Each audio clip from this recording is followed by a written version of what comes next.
Саламатсыздар ма? Сіздерге үй жағдайындағы өзімнің тәжірибемді ұсынғалы отырмын. Алдымен шыны ыдыс алып, оған таза мақтаны саламыз.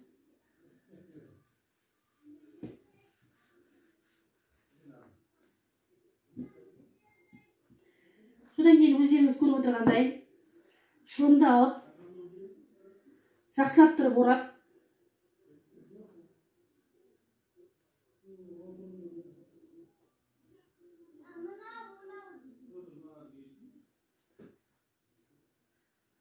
шыны ыдыстың аузына тұратындай етіп орналастырамыз.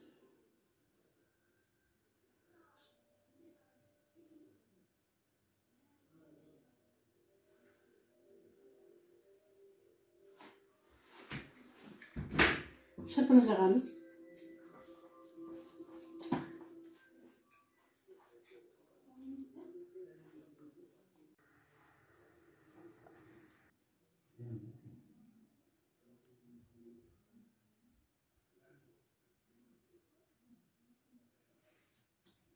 Енді алып қарайтын болсақ,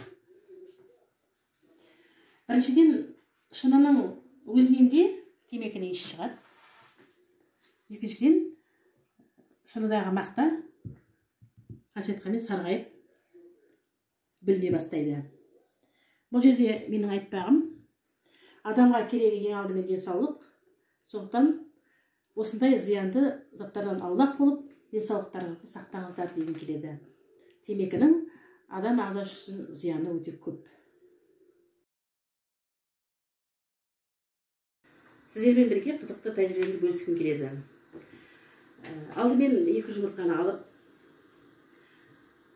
қараймыз. Жұмыртқаның сүйір және доғал жағы болады.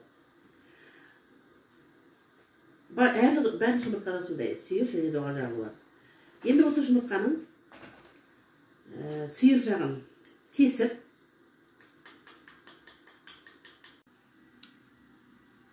мына 2 жұмыртқаның доғал жағынан да, сүйір жағынан да жақсылап тесілді. Және ішіндегі барлық ақуызы алынды. Енді жұмыртқамыз қабығы бос күйінде қалды. Енді осы ақуызды боялған сумен толтырамыз. Енді 2-ші жұмыртқаның да ішін осы боялы сумен толтырамын. 2 жұмыртқаның іші де бояулы сумен толтырылды. Енді бетін жұмсақ салапанмен жауып, 1 күн қоямыз.